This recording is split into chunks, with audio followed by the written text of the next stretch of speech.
Assalamualaikum warahmatullahi wabarakatuh. Nama saya Sepia Sagarini, NPM 102190007. Saya mahasiswi dari Sekolah Tinggi Ilmu Ekonomi STEBI Bandung, Prodi Akuntansi S1.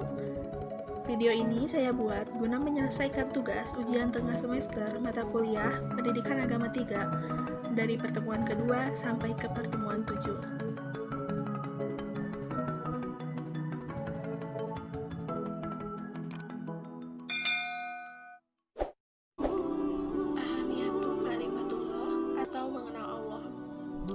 Ma'rifatullah berarti usaha manusia untuk mengenal Allah, Tuhan pencipta alam, yang wajib diibadahi oleh kita.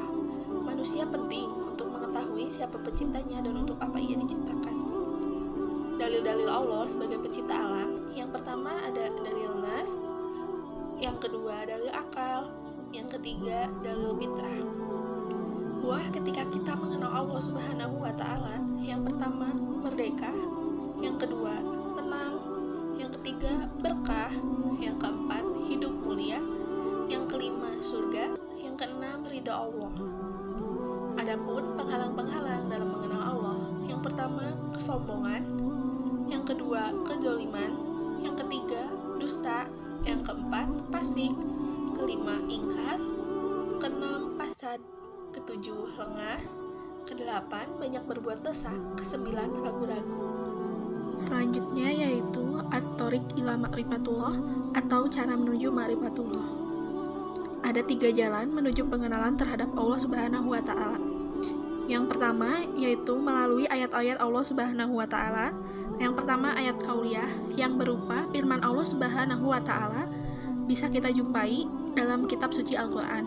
Yang kedua yaitu ayat kauniyah, ayat-ayat dalam bentuk segala ciptaan Allah berupa alam semesta dan semua isi di dalamnya. Metode yang kedua yaitu melalui metode Islam. Yang pertama dengan nakli dan akal, yang kedua membenarkan, yang ketiga menghasilkan iman. Metode yang ketiga yaitu metode selain Islam atau non-Islam. Yang pertama dugaan dan hawa nafsu, yang kedua ragu-ragu, yang ketiga berakibat kufur. Al-Manawi min Ma'rifatullah atau penghalang-penghalang dalam mengenal Allah. Ada 2 hal yang menghalangi manusia dalam mengenal Allah. Pertama yaitu maradus syahwat, yaitu yang berkaitan dengan penyakit hati, berupa nafsu dan kesenangan, serta perilaku yang tidak terpuji. Contohnya yaitu kefasikan, kesombongan, kezaliman, kedustaan, dan banyak melakukan dosa.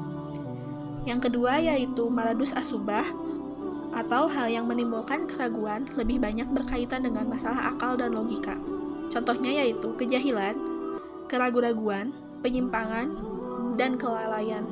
Selanjutnya yaitu al-adilah ala wujudillah atau bukti keberadaan Allah. Bukti yang pertama yaitu ad-dalil fitri atau dalil fitrah. Manusia diciptakan di atas fitrah itu, maksudnya manusia sejak awal diciptakan telah membawa naluri bertuhan. Yang kedua, ad-dalil hissi atau dalil yang dapat diindra. Bukti keberadaan Allah Ta'ala yang dapat dilihat, dirasai, atau disentuh oleh indera manusia. Yang ketiga, ad-dalil akli atau dalil yang didapat oleh akal. Bukti rasional atau akal yang digunakan untuk merenungkan keadaan diri manusia, alam semesta, dapat dibuktikan dengan adanya Tuhan. Yang keempat, ad-dalil nakli atau dalil nas, dalil pembuktian akan keberadaan dengan menunjuk pada kitab suci. Yang kelima, ad-dalil thoriq atau dalil sejarah. Eksistensi Allah Ta'ala telah diberitakan sepanjang sejarah manusia, mulai dari Nabi pertama, Nabi Adam alaihi salam, hingga Nabi Muhammad sallallahu alaihi wasallam.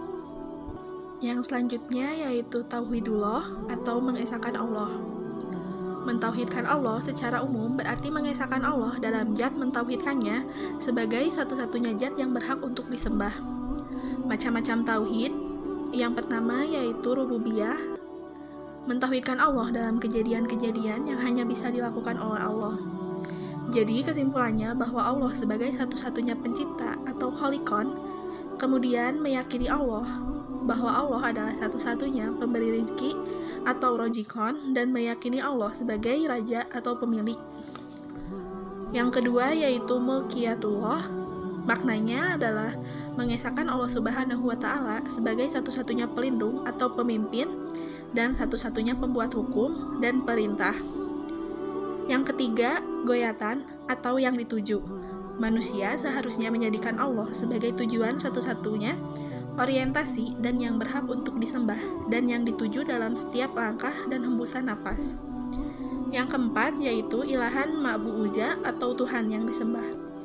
Menjadikannya indikasi bahwa Allah sebagai satu-satunya yang wajib disembah dan diibadahi. Tidak ada Tuhan selain itu yang menjadi tandingan sebagai ilah yang disembah. Yang terakhir yaitu al-hayah bi jilali tauhid atau hidup di bawah naungan tauhid. Bagaimana sih caranya kita hidup di bawah naungan tauhid? Yang pertama dengan cara mentauhidkan Allah. Hidup mulia akan diraih jika seseorang berwala atau loyal kepada satu Tuhan yang sempurna, yaitu Allah Subhanahu wa Ta'ala. Akidah yang benar dan sesuai dengan yang diajarkan oleh Allah Subhanahu wa Ta'ala tentang yang pertama tentang zat, yang kedua sifat, yang ketiga nama-nama, yang keempat af'al atau perbuatan. Yang kedua macam-macam tauhid. Yang pertama ada asma wa sifat, yang kedua rububiyah, yang ketiga mulkiyah, yang keempat uluhiyah. Tiga yaitu rangkuman kalimat la ilaha illallah. Inti dari kalimat la ilaha illallah adalah melepaskan diri dan menjauhi tauhid dan beribadah hanya kepada Allah saja. Seorang muslim yang hidup di bawah naungan tauhid adalah mereka yang menjadikan Allah sebagai yang pertama yaitu sebagai mahbuban atau yang dicintai, yang kedua sebagai robban maksudan, Tuhan yang dituju, yang ketiga yaitu sebagai malikan muta'an atau raja yang dicintai, yang keempat sebagai ilahan makbuban, Tuhan yang disembah. 4 yaitu mencapai kehidupan yang baik. Kehidupan yang baik di dunia dan di akhirat ialah di dunia mendapatkan kenikmatan dan kebahagiaan, di akhirat mendapatkan surga, ridho Allah dan melihat Allah.